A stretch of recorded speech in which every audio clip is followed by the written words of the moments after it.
Depending on where you come from, people's perspective on where you come from can be positive or negative. Usually where we come from, the perspective is negative. But today, we're going to give you a positive outlook.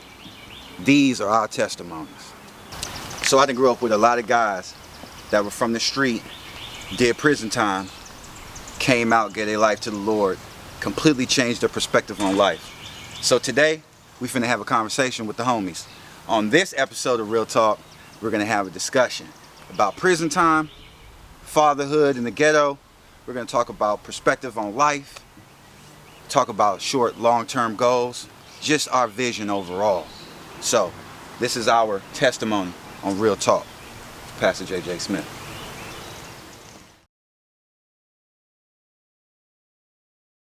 This is Real Talk with Pastor J.J. Smith. And today, it's a little bit different. I know you're used to me and Andrew having a conversation, but I thought it was important to bring the homies in for testimony. So, this is what you would call street testimony. I got my brothers here, Tony, Dex, and Sean.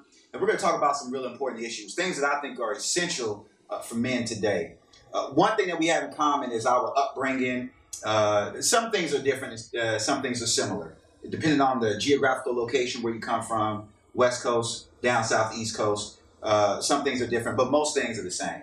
One thing that is significant about these three gentlemen is they've had to actually do some extensive prison time. And so I want to talk about that, the importance of that, how they were able to maintain their faith, and then some things that they're doing now. So we're going to have a really in-depth conversation. Some of these topics can be touchy, but I think they'll be very beneficial for you to hear today. So, gentlemen, how y'all doing? Good. Good. So I've been wanting to do this for a long time, to have this conversation, and I think it's essential. I think it's important, especially the type of ministry that we have, what we've been establishing for years, talking to young men, trying to get them involved in ministry, to change their lives, the direction of their lives. I know for me, I've had a lot of partners that have, fell victim to just the streets or just misguidance, and it's kept them from advancing and moving forward.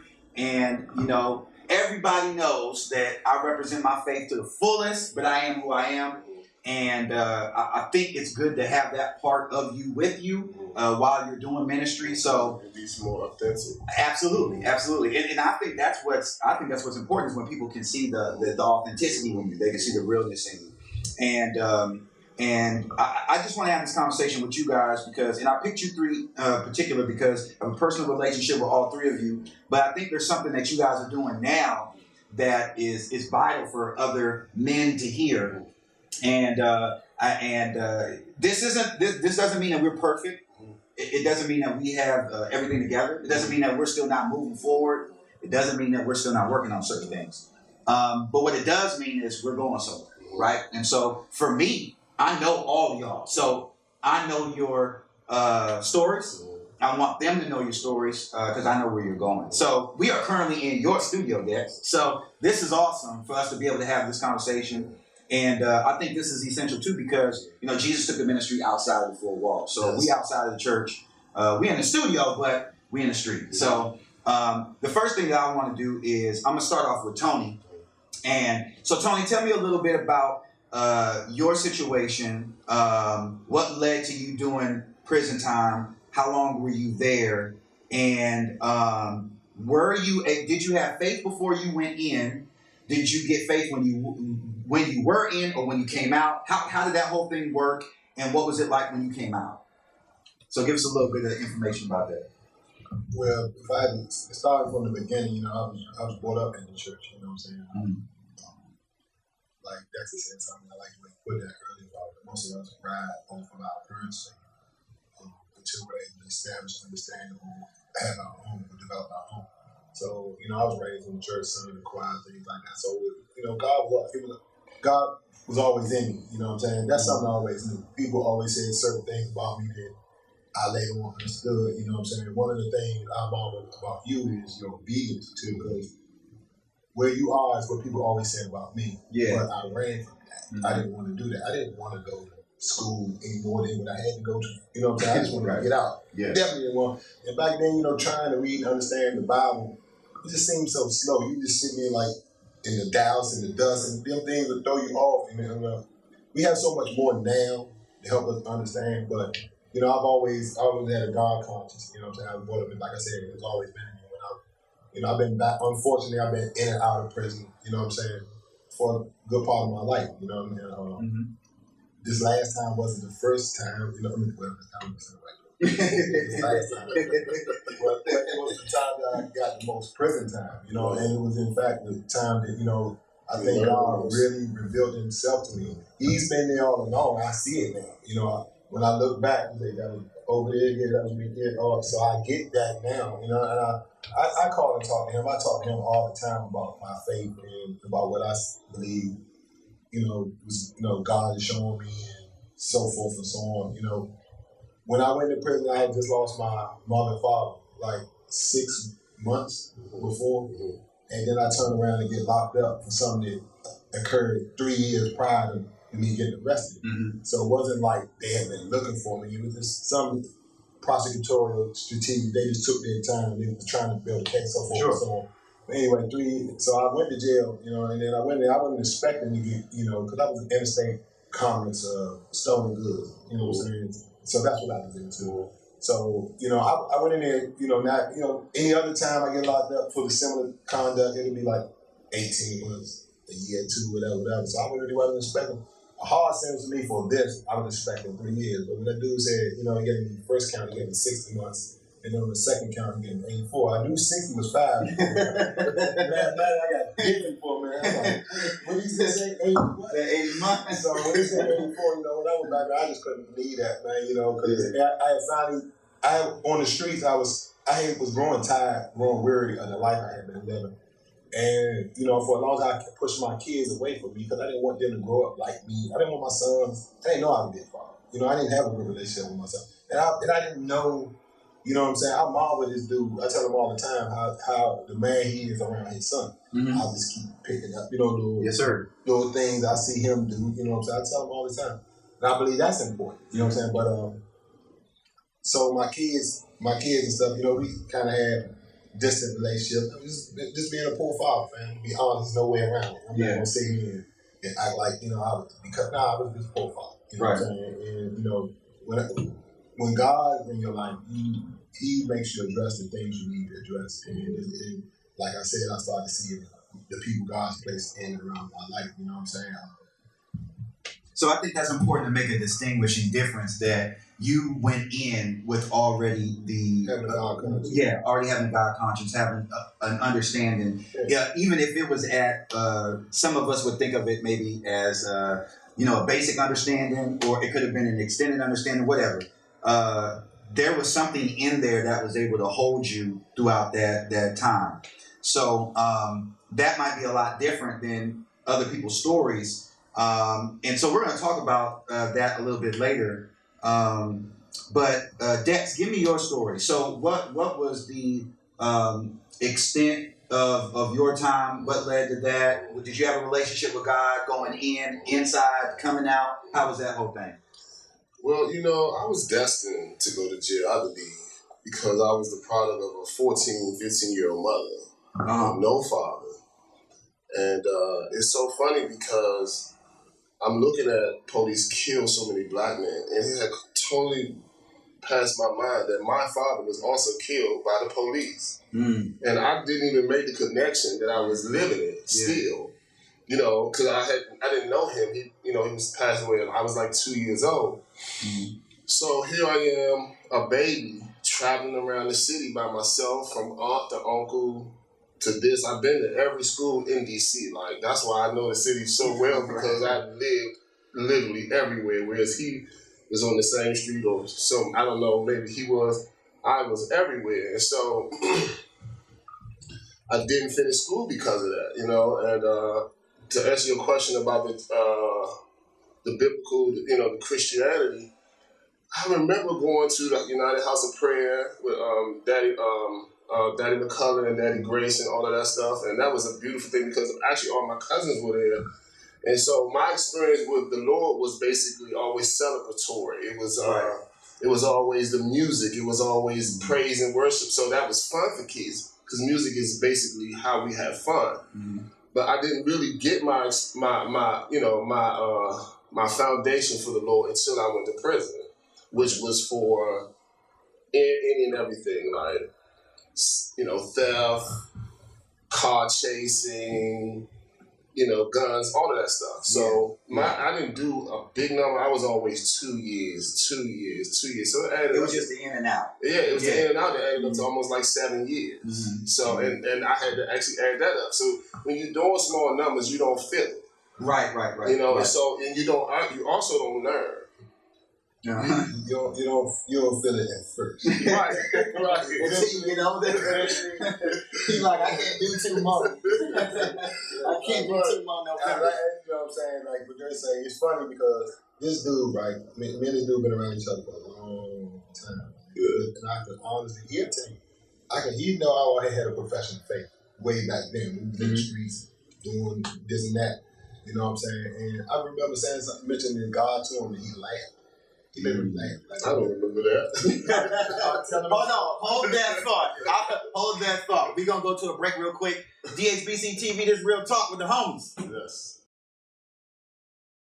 All right, we back, Real Talk TV, having testimony time with the homies today. So, before we get into that last comment that we was getting into with Tony, because this is going to be a really good conversation, and I want to expound on all that. But Sean, tell me a little bit about your story. Me and Sean actually met. I think it was a little bit after you came out, right? Yeah. Yeah. So, or you might have been out for a little bit. I was out for a while. Yeah, you was out for a while, and we got introduced, mutual friends. Man, it's to the liking to the homie. We like some of the same things, and then we just developed a really good relationship. So you were the perfect person to be talking about your story, your experiences. So tell me a little bit about did you have faith when you went in, or was it inside when you were incarcerated, when you came out? Tell me a little bit about your story, how that situation happened. How many times have you been in, and what that whole transition process has been? All right, well, same thing from the beginning. I don't want to say I was raised in the church. I've been to church with my family off and on, as a young. I can't say I wasn't into it. I went because I had to go. Right. On my church, so I can't say All of I us. went because I had to go. Yeah, I went because I had to go. I never really had that strong faith. I always believe in the high being. It's no. I feel like you have no choice but to believe in the high being. Just even looking at your 5 fingers and being able to do this. There's purpose behind it. It's a high being. So and that's how I always looked at things. Like the God consciousness that Tony was mentioning. Oh yeah, I always had that. Always had that. Coming up, I came up in the streets, young, couldn't wait to jump off the porch. I'm one of the, not to pat myself too much on the back, but I'm one of the smart ones that peeped everything before I jumped off the porch. And I jumped off the porch and found my spot. And I wanted to get money in that spot. Yeah. I did come up with both of my parents. My mom was on drugs, my father wasn't. One of the things I always wanted to do was provide to help out the household. Yeah. So I jumped in the streets full force. Ended up on a big conspiracy. Served 8 years from that. I was the youngest one on the conspiracy, and I served 8 years. You served 8 because you were solid. Oh yeah, very solid. Yeah, please. Very solid. Yeah, because that seems to be a new generational thing where the snitching is at an all-time high. Yeah, so at an all-time high, right, with no consequences. It's just more apparent. You know what I'm saying? It's always been there. Well, for sure. Don't think it just started. It's getting worse. That's what I say. It's always been there. Yeah. You know what I'm saying? And that's just, they'll tell you this, that most of their work is done by cooperation. Absolutely. People cooperate. So what happened? What was the transition like when you come home? What happened? When I came home, things were just in it. 8 years may not seem that long to some people, but in 8 years, no, that's long, bro. It's long. That's long. I got homies that's doing 20 and 40 and all, but still, no one wants to do that. Right, like I said, I'm conspiracy. I got homies that I'm not gonna see for a while. Some I'm not gonna see, But a lot of things change. A lot of things change. The world is different. Yeah, a lot of things change, and one of the things that affected me the most while I was in was right before I went in, I had a child. Okay. And my child is deaf and autistic, and me being away and not being able to do anything for him. Yeah. That's the weakest I ever felt in my life. Ever, yeah. Like that's the weakest, because that was never my plans, not to be in his life. Right. You know, I had fatherhood. When I went in, he was 7 months. I had fatherhood a little messed up because where I'm from, my homies, the child stay in the house with the mother till he won. He come out, get to walking, and that's when you go get him. Right. I kind of was on that type time, not knowing that I would get that time and not even be there when he was one. Exactly. So so a lot of that changed. So with me being there, not being able to help him, to just be there for him and his mother like that crushed me the most. Okay, so let me bring up something, right? So, most of y'all know my story.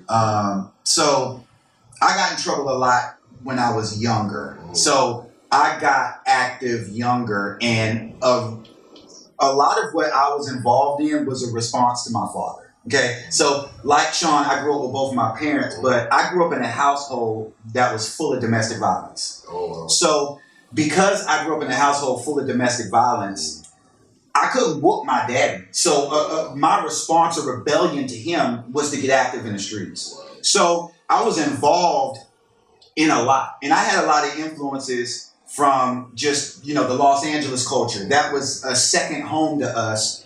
I'm from Tacoma, lived in Dallas as well, but LA, we were there every summer. Oh, wow. So I learned about the whole gangbang, mentality and that culture in the 80s. So I picked up and gravitated towards that and got put on by people in what was called a neighborhood Crip set, but it was more of a, you don't know what this is, and this is who you are, where you're from, what you do, and so I adapted to that lifestyle and I said, okay, this is a rebellion now that I'm gonna use against my father.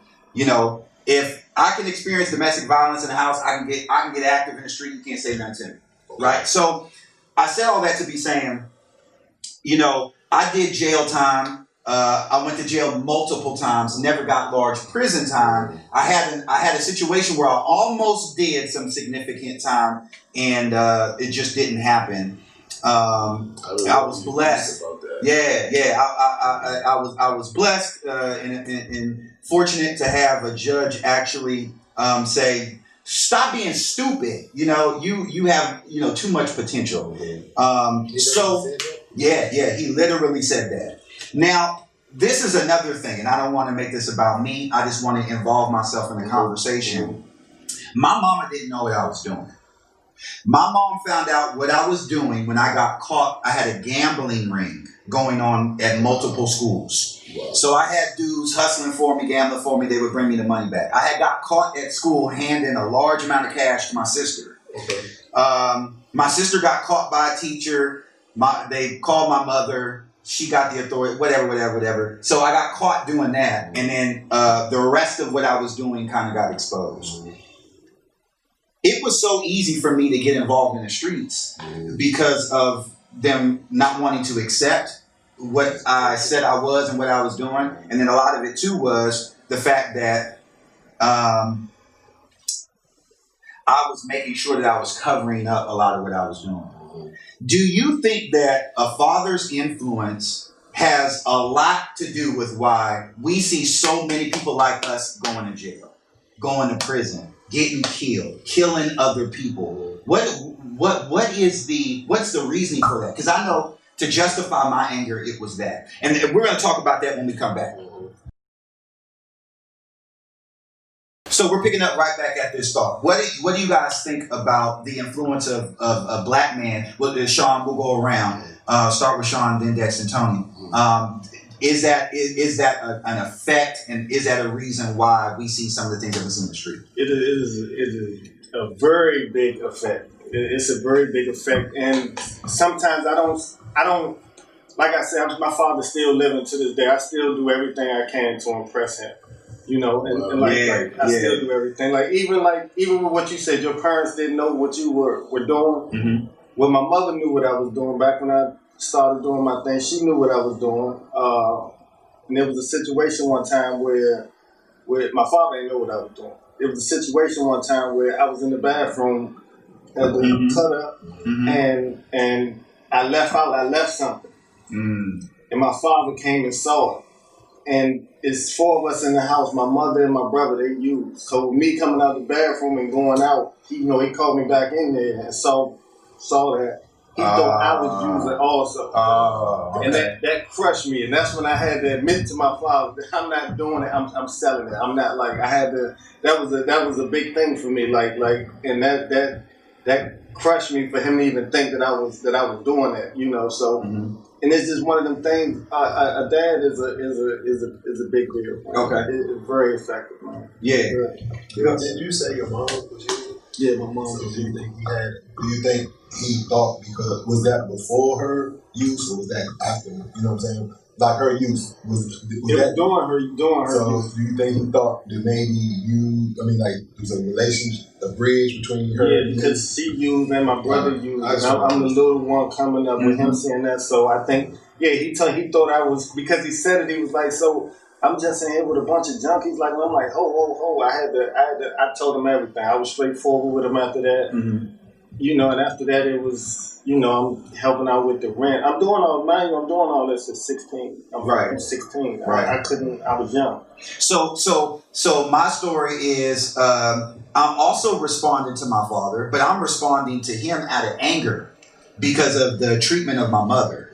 So my aggression towards people in the street is really every person that I see, every person that I pull out on, every person that I send something down their way, I'm seeing my dad, really, to be honest with you. Or I'm seeing my mom get punched in the face. It's that extreme. People might not understand that unless they grew up in that environment, but that's really where it comes from. Yours is also a response to your father, but it's more of, I want him to be proud of me. I want him to see that I'm a man. I can provide, but it's still a misguidance, right? So that's what do you think is the influence between fatherhood and the family structure and that playing a pivotal role in prison time and in death? So, it's weird because I can look at the relationship I have with my son and his success now and how I almost was not successful. So remember I was saying that my mother had me at like 14 and a half, 15. Yeah. And because of no stability and hipping and hopping around everyone's house, I literally was throwing bricks into jail because I didn't have a father. Yeah. And my uncles didn't step up. They was also knuckleheads out here in the street. And so fast forward to being saved, going through this, this whole process, my son now has no record, never been arrested, got his driver's license, got college, almost about to graduate college. He does he's like squeaky clean, and I just got finished basically trying to lift his spirits because he's sitting home for the COVID and he's kind of bored. And I had to remind him the difference of my life versus his life. And, you graduated high school, and I said, listen, if I'm not in your life, you are me. Or him or you. So, to answer the question, without me, not me as a person, as Dexter, but as a No, your influence, without me realizing, what I'm saying, and really guiding his every step. And what's weird is women always think that black men, especially black men, should be 18 out of the house. But you see what he did when he got his freedom too early. So when you get your freedom too early, this is what you're going to do with your freedom. This is what you're going to do with your freedom. So I've been still guiding my son. He's 22, 23, and I will not let him go because I have to guide his steps. That's smart. He is still not a man because he got the devil in him to go and do something impulsive and ruin everything. So you have to really, and so the demographics and the numbers are from what to what? 16 to 7, that the black male is pretty much going to jail or going to be on parole or probation. So you're definitely guiding your children from his, even in their manhood, even if he has a job, and finish college, you still have to definitely kind of hold him because he can be easily influenced. He's still easily influenced. He's still angry for no reason. Right. So that fatherhood is and the voice, the size, everything matters. Yes, sir. Everything matters. So Tony, elaborate on that. What was the influence like in your life, And how has that transitioned into you being the father? I know you made mention earlier that, you know, it because of your upbringing and some of the time that you had to do, it could have disrupted the relationship that you have with your kids. But I want you to first talk about the influence or lack of thereof with your father and what that could have caused. That's the whole thing. It's indefensible. I had a father. He was there every day. He knew my father. Okay. There's no excuse whatsoever. Based off of what I had, there's no excuse for me to handle my responsibilities poorly. What was the influence then? What caused you to? What was it? Just so is that just? Was it just reacting to our sin nature? We're just that's just something that we're doing because we're young. Is it? What is it? Because I'm gonna be honest with you. One thing I've noticed though is I've seen all different types of people in the hood. There are some that are a lot more violent, a lot more reckless. They do things that you like, even when you affiliated, even when you a member. There are some guys who be like, that fool crazy. Like I wouldn't do that. So there is something else with or without a father. There's still a switch that some people have that make them more inclined to, violence. Well, you know what? Let me add in on that. It actually could be abuse, though. Because you can not have a father, but you can also be sexually abused and be angered. Oh, so true, that anger contributes you to go and start killing cats and beating on women. So without the father, you go down a certain path. But if you add another injury psychologically, then it makes you go down the wrong path violently. Okay, so you might not have necessarily been extremely violent, right? But you were involved in criminal behavior. You were a felon. To be totally honest about it, you know what I'm saying? Like, first of all, you already see I'm red hell and growing up in Southeast, man, I rumbled all the time. You know what I'm saying? I guess we just thought I was sweet for it. Yeah, because you like skiing. Yeah, right. Yeah. And I just stayed rumbling. You know what I'm saying? Mm-hmm. And when I got into high school, fortunately, God sent me a buddy. I was always that kid on the outside, always playing by myself, so to speak. Mm-hmm. And then, once I started going to high school, I was always like, everybody was like, crap games, basketball court, stuff like that. I wasn't none of that, But then this dude come along, We was in the same high school. And next thing I know, we was in the band, cause it wasn't like we planned it, but our relationship evolved from there. Mm-hmm. You know what I'm saying? And then, as time went on, one day I just looked up. This dude, I'm in the house sleeping. He's come dragging me out the bed. I walk outside my door. It's a brand new truck in front of my house, but it's 3 police cars, and he's just sitting around laughing. He got on all his fly clothes and big rings. I'm looking at him. This ain't the dude. This ain't the dude. This is a different dude. This ain't like this within a year. You know what I'm saying? So, the allure of it all. Right. So I'm looking at him, and immediately I thought the police chasing is a brand new truck. Truck got to be stolen. But it wasn't. Truck was in his name. He was hustling it. You know what I'm saying? So, he started coming, picking me up, and I started hanging with him. But now I got somebody to hang with. Hold on, let me interrupt. So the thing is this: when you're in street life, you still look for the people you can trust and the people you know. Mm-hmm. And that's why I gravitated towards him, because we had this innocent path. Mm-hmm. At the end of the day, from like band, like high school marching band, mm-hmm. we had fun in an innocent way. So here I am, this other person. But I still want to try to connect with the old me. Was there anything? Let me say this, Sean. Let me ask you this: was there anything that could have influenced you to go a different direction?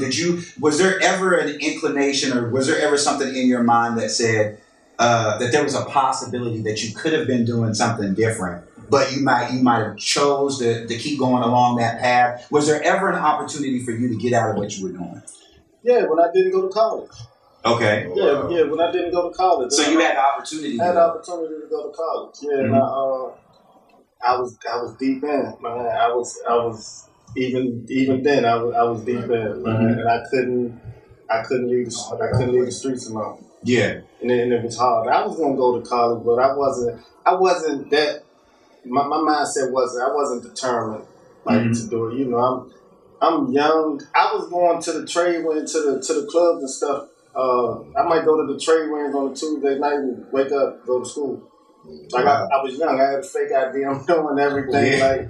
Like man, I'm doing all these things, and it's just now I'm out of school. I can just run it. I can sit out here all day and do me. and that was a big part for me. So influence is powerful. I want to just make mention of that. The influence is powerful, and the allure of it all can sometimes determine what direction we go. And so we're going to talk about the transition into faith and how that's played a pivotal role. And I got a few more things I want to discuss in just a moment. We'll be back. So we talked about the influence. Sean was talking about this, just the influence, and Tony commented on the allure of it all. And I think a lot of that has to do with the biblical idea of the lust of the flesh, lust of the eye, the pride of life. It's those things that we see, we gravitate towards it. Our natural inclination in sin is to gravitate towards those things that are flashy and those things that feed our pride. And we'll do things like we'll commit crimes, we'll steal, we'll kill, we'll do whatever we have to do to obtain those things. And when your brain isn't fully developed and you don't have positive influence and you don't have people steering you in the right direction, it's easy to get caught up in that web, man. And Paul talks about that being entangled in that web. So one thing that I do not see today, though, is I don't see you three being in the entanglement, right? So I see you guys being freed, and I'm going to talk about something that's current, and then I want to go back to the prison after that, okay? The first thing that I want to talk about, though, is the current state of faith. And like I said, I know all three of you. I know where your relationships are. I've seen you all grow through the years. Currently, where you are in your faith, what has sustained you? So, Tony, I want you to go first. What has sustained you in your faith? Where are you at, and where do you perceive yourself as going? I mean, remember when we started off early? Thank you, bro. You remember earlier there's a difference between God consciousness and faith. Yeah. Yes, sir. There's clearly a difference. It's clearly a difference. Amen. Knowing that there's something, God, there's something. You mentioned of a higher power, okay? You know what I'm saying? I think all of us can say that. And if people profess not to believe in this explosion, it's so big. You know what I'm saying? You believe in that? That's what you believe in. You believe in something. But anyway, my faith has grown at leaps and bounds through my circumstances and what God has brought me through. And, believe it or not, and most of that stuff has stuff, that poor man, that poor father, that poor person inside that I chose to be. That I didn't have to be, like running away from my responsibilities and leaving them upon others. You know what I'm saying? So God has, I guess, allowed certain circumstances in my life to address these issues to help me become the man He intended me to be. He's placed people in and around my life, like I speak about how, like him being the father, and so forth, Jeremiah being a good father. Shout out to the boy Jeremiah. I got a slew of friends that are tremendous fathers, so there's no excuse. I got plenty. Then I have my dad. Yeah. Don't have to go no further than him, in my opinion. But at the same time, because I can relate, when you look at your father, you kind of, what I'm saying, but me and this dude have been through so much. I know he understands, he can relate, he's been there with me for the most part. Well, I've been there with him for the most part. But, God has revealed himself through me through when I went to prison. And it's like, little things. And I heard people, people come in and speak. And it's stuff like, we had people to come in the jail to do speak, you know what I'm saying? And they don't know me from nowhere. And I'm sitting in Bible study time every other week or whatever. And I don't know what it is, but it's something about you. And we are marveled because, we constantly keep ends. Right. Now, mind you, I heard this all my life, but I constantly, I wanted to do me. Right. You know what I'm saying? But it just kept pouring. So I just little by little, I said, hey, it might be something to it. Might be something to it. I better start paying attention more so. And I think, at that time, as I went along, you know what I'm saying? I ended up in California. That was my first stop. I had no business being out there. Yeah. You know what I'm saying? The nature of my offense, my security level, was no reason, but God allowed me to go through that. And guess I went out there with a brother, his father. He's a preacher kid. Good brother, but he was kind of scared, right? You know what I'm saying? Not scared in the sense that he ain't never been to the West Coast. You know what I'm saying? So, and I honestly, people might find these type of things hard to believe, but I know you won't. You know what I'm saying? I say, Lord, me and him have been talking.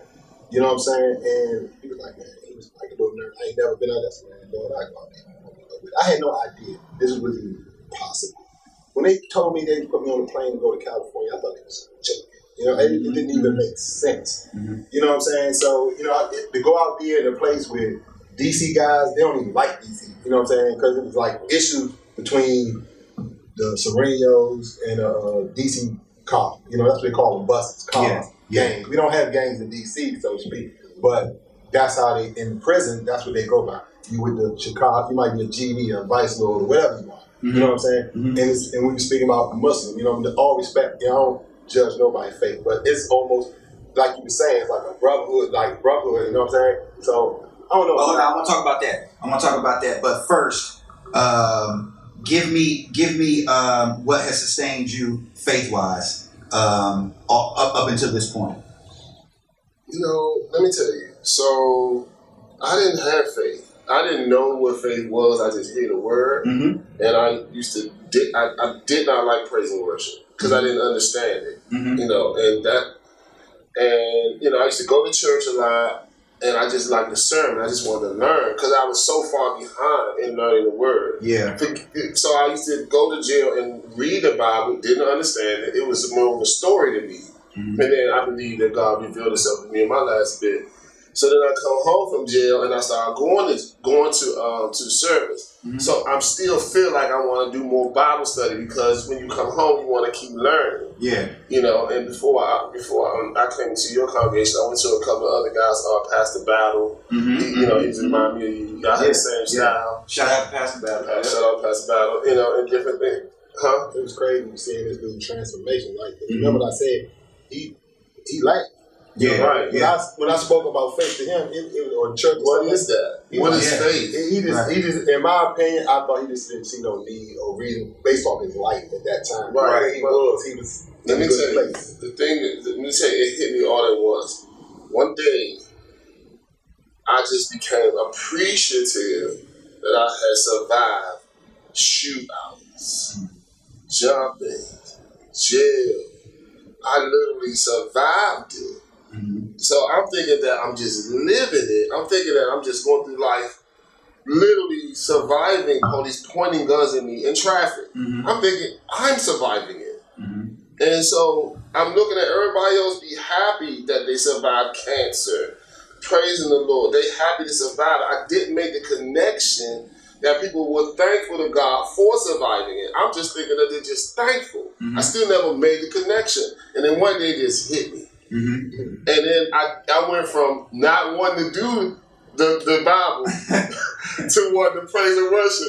Because over like about a month, I literally started almost writing down everything I survived. And it was because of him, because I just came from the jail and I got all these things again. Because I had a lot of nice things, businesses and stuff before I went to jail, came home and did it again.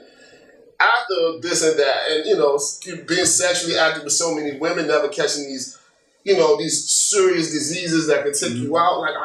Like when you start adding it up, you can literally just look at the things you survive and just some grace over your life. Right, and then you understand that you can just ride on that faith right there. You good because you know. So let me talk control. I don't mean to cut you off, but I wanna make a distinguishing difference between what we know to be true, which is solid, which is foundational, which is biblical, and then what we've experienced, and making a distinction between the two, because I think there is a distinction between the two. Before we do that, though, Sean, tell me a little bit about your understanding, faith, and where you are now with it.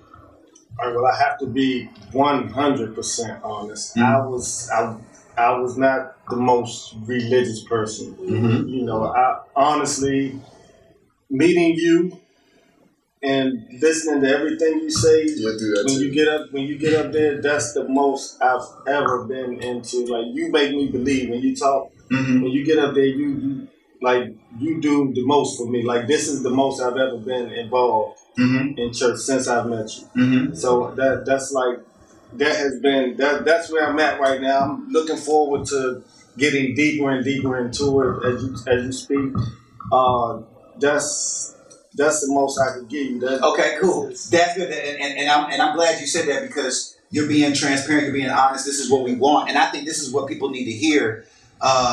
So before I want to touch about a religious issue that's prevalent in prison. And we'll get with that. We'll talk about that when we get back. We'll be right back with y'all. So yeah, we back. Real talk. Testimony service with the homies. So I wanna talk about something that just okay. So there's this idea, right? That I want to respect everybody's thoughts, everybody's ideas. I know people come from different backgrounds, cultures, and so on and so forth. I tell people this all the time. I'm outspoken about my faith. I don't have no other way to be. I am who I am. I'm a Christian. I believe in the resurrection. I'm a follower of Christ. You know, I'm not afraid to attach those titles to my name because I'm foundational. Like that's what I believe in. When I was neighborhood crib, I repped it to the fullest. That's who I was. I tatted it on my body and I responded to it. Right. So I think I have that same passion, vigor. Everybody that knows me knows. You know, I'm hyper. I'm energetic. I'm passionate. So I have that same. I have that same go. You know, for the gospel. But what bothers me is ignorance that I run into when I'm talking to, and I can say this, my people, right? When I'm talking to black men in general, and it just seems like we don't want to do the necessary work to go find truth, right? Now, there are people that believe all types of stuff and they're convinced that what they believe is true, right? And to some extent, they feel like they've done adequate research to say, well, I'm justified in what I believe and so on and so forth. What I don't see that happening with a lot of our rehabilitated criminals or those who haven't been rehabilitated. They've just been put back out in the street and connected to this idea of certain thoughts and certain religious beliefs. So one thing that I see that's prevalent, especially dudes from the East Coast that get locked up, they become Muslim. Where does that come from? Now, it happens in all prisons, right? But you have also a core group of people that are Christian in the jail. But it seems as if it's a whole lot different, though, even in county. And that's my experience, you know, YA in county. So, you know, you see that the youngsters really don't get too connected and attached to that. But it seems like it's cool to get the crescent tatted on your neck. It seems like it's cool to say Aki. It's cool to, you know, shout out Allah and all of that. Where does that come from, though? I think that the East Coast is less gang. The West Coast is more gang. So when you go into a West Coast prison, you join a gang. Right. When you come to the East Coast, you join a religion that feels like a gang. You understand? Okay. You understand? So it's more of, like I said, protection that happens to be a black thing. So if you're not really strong in your religion, first of all, people don't really, and then I was saying this, I didn't see the benefit of being religious, even though I believe. There's no benefit to running around going to church because I think that I am the one navigating my life. So I think I'm navigating it, so I don't need to know the word. And so that's the whole thing. So when you're not learning the word, then you go and be affiliated with somebody that you feel is a gang, because the way some people, like a lot of people in the Muslim community, they say brother, my brother, my brother. They keep saying my brother. So it subliminally, the guys who are doing negative things think that they're getting into a gang. And then when they get in, they realize they got to do right. You see, so it's brother. And you know, and I follow Farrakhan like through and through. Like I love him because if you don't believe in him religiously, you still like the way that he tried to bring the brothers together. And that's the thing. So but people are literally, they'll leave their religion because they was never strong on it. And then they'll go into the brotherhood and then they'll learn Muslim ways because it's so many other people are doing it. So now I got the protection as a gang from brotherhood. I got the religion from the brotherhood and the gang. It's a gang mentality from guys. And then what happens, by the time they realize that it's not a gang, they know the word. So now they just anti-Christian. Okay. That's what I wanted to talk about. So, wait. So where did you spend a majority of your time at one place? Yeah, in Hagerstown. Okay, you were in Hagerstown. Where were you at majority of your... You were everywhere? I've been around. Were you ever Leavenworth? I was in Long Park. I was in Victorville, USB. I was in Lorton. Oh, Lorton. Okay, Yeah, so, okay. Lorton too. All right, so y'all did. Okay, where were you mainly at, Sean? Petersburg. Petersburg. Okay. So did you experience a lot of that in Petersburg? Yeah, a lot. Conversion. Okay, so is it similar to what Dex was saying? Is it more of a gang mentality to be Muslim? Yeah, and I think you also have your different situations as well. So I have seen some youngins, some young guys come in and get put under somebody's wing, and they take their shahada and they become Muslim. Mm-hmm. I don't really understand Mm-hmm. all of that. You also have some people, like I had a buddy who I knew him on the street, didn't know he was Muslim. His family, Okay. they are Muslim. Okay. But he was never on his deen or anything. Now that he has the time, he comes in and has the time, I guess, to get on his deen. Mm-hmm. He went, full-fledged with it. It was just, you have some people in those cases, but as far as how they become, I'm still not. Okay, so what separated you to never get into that group? Because there is an identity that's kind of connected to it, and what people don't understand is that there's multiple branches that black men are connected to. There's 5%, which really doesn't have a prison population, and then there's a Nation of Islam. They're a little bit more influential in certain areas, but then you have like the Orthodox Islam, like Sunnis, the Shias, and all of that, and you're starting to see a migration of the Sunni idea because a lot of it was NOI, really, but the prison. It's a little bit different because they kind of merge everything together. It's just the merging of everything together. The reason why it bothers me, I think, is because I'm looking at it from more of a religious ideology, and I don't think the youngins are taking it that deep. I think they're looking at it as this is just because for us it would be right. We're Crips, we're Bloods, or we're black, right? And we connect because we beefing with Mexicans or we're beefing with, the Aryan Nation or whatever the case may be. So it looks like it's more of, a racial connection, but for somebody on the outside looking in, it looks like it's more of a religious ideology. Or is it, or is there some connection to it? Because if you are making this statement that, there is no God but Allah, Muhammad is his prophet, you saying something religious, even if you don't understand what you're saying. Let me tell you something else. One thing I observed, because we used to debate the Muslims as Christians In the prison. But it was always only one imam who was the one preaching. And because like I said, I did a lot of time with Baltimore guys. It was, and I noticed that the youngest did not know the word. They was not really concerned about the word. They was just trying to be popular. They were gaining identity.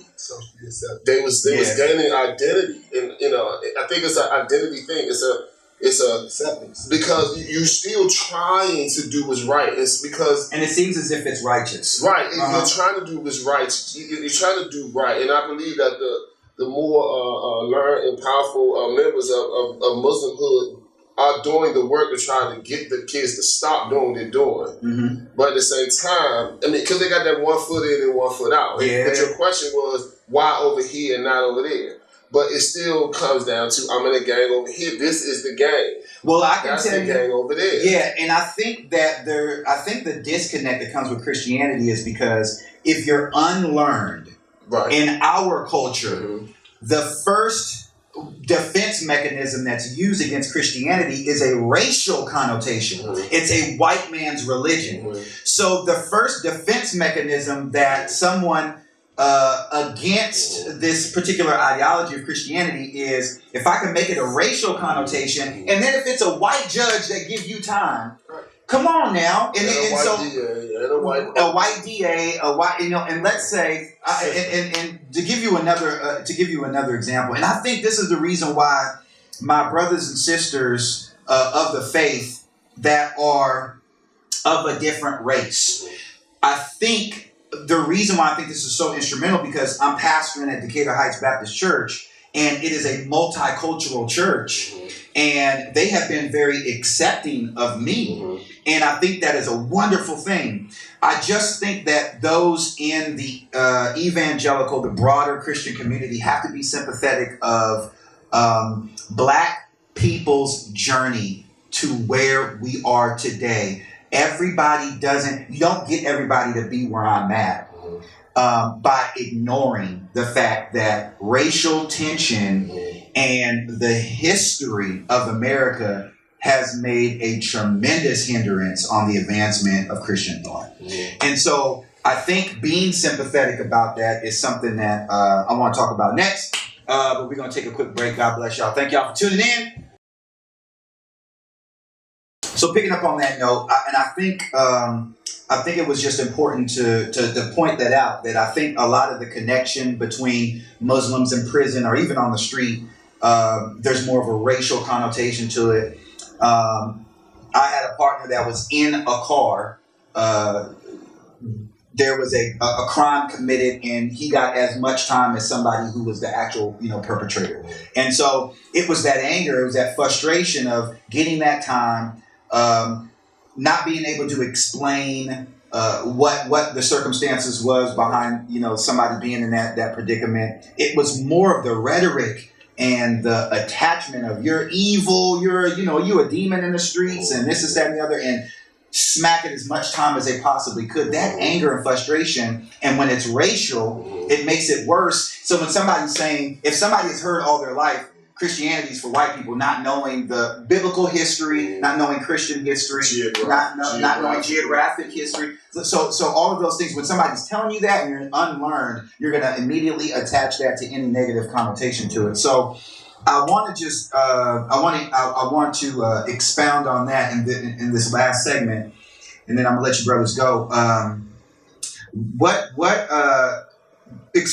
Talk about that, and what do you think can help advance understanding? Because I think this is what I'm so passionate about, is that what I believe I want to share, because I just think people are closed to other options. As a Christian, I'm not opposed to reading my opponents, right? I don't have to. Yeah, you're supposed to, and it's to be knowledgeable about what's happening. Not necessarily an opponent, you know what I'm saying?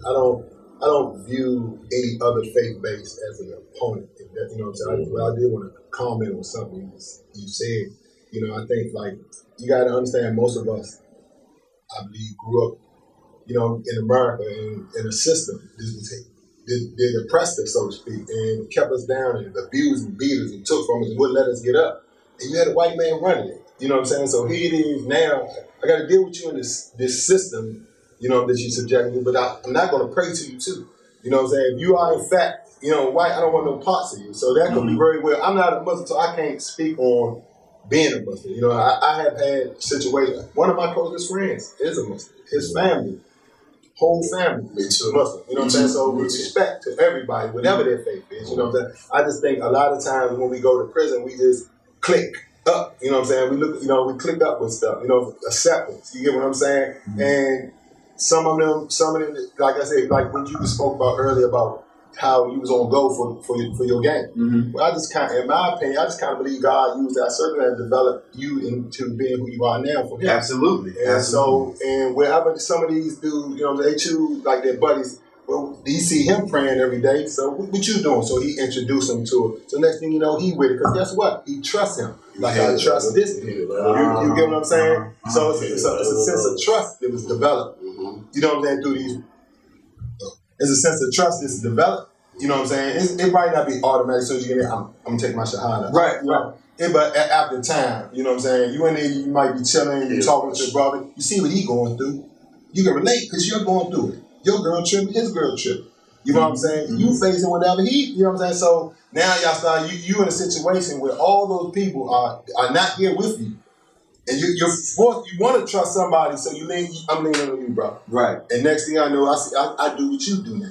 Again, go back to that about the system with the white man, you know what I'm saying, the white Jesus, and all this stuff. I'm not going to be, as something other than a Christian, I'm not going to be a part of that. I hear Christians trip off. I said, why are you so worried about complexion? Don't worry about it. Don't be so mean. let something so small. Right. If that's a lie, then trust God. If you and see, this is the other issue is if you read the Word of God, and we're just talking about we're gonna sum up the Word of God as the Holy Bible, right? Genesis to Revelation. If you got anything else out of there except for God's revealed himself through Jesus Christ, and you brought some race-related identity, political, you've missed the point. And that's where I think it's been such a hindrance, is because on both sides of the fence, let's not just say, yeah, slavery had major psychological implications for African Americans in this country. Oh my God, it is prevalent. But there's also been major implications that have come also from the Black community, from the Hispanic community, that from the Jamaican Jesus to the Irish Jesus, every ethnicity in some way has tried to attach themselves to the Savior or the Messiah because we want to identify with something. That is not what the message is. And so for me, a lot of my work has been to detach people's thinking from it being a racial connotation to it being a theological This is about reinstituting the broken relationship that men have with God. And it's been broken because we have broken relationships with one another because of one general issue that whether you're black or white, we all face, and that's sin. And so that has been my main message. But what you said is important because you have to develop relationships with people for them to be able to trust you to have those types of conversations. And I speak to youngins that identify themselves as Muslims or atheists or Black liberation theology or whatever it may be. Hebrew Israelites, that's another little movement or whatever. It's not new, but it's gaining more steam, and it seems like it looks to be the new like prison religion or whatever. But I'm able to have conversations with people, about these particular topics because I established that trust. I don't have to be a killer. I don't have to be the biggest drug dealer in my city. I don't have to be any of that. I just need to be real. I just need to be authentic. I was once like you, and now I am not, and this is the reason why. And if you're open to having these conversations, I think it opens up a broader perspective on the issue, which is truth.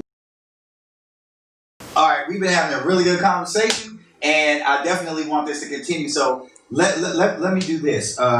Let's for all the listeners out there, we're going to have a part 2, and just going to be discussing all types of topics. So if you want to, you can send in questions to the DHBC email. Or any of our social media platforms. But before we do that, we have to do this. It would be an injustice if we didn't. Just give me some last comments and thoughts about everything that we've talked about from, we really didn't get into prison reform, things that I wanted to do, the importance of fatherhood, stuff we'll probably talk about next. Because I do want to talk about prison reform, fatherhood, and all of that. But just give me some closing comments and thoughts about what we've discussed today and something that we can think about in the future. So go ahead, Dex, start with you.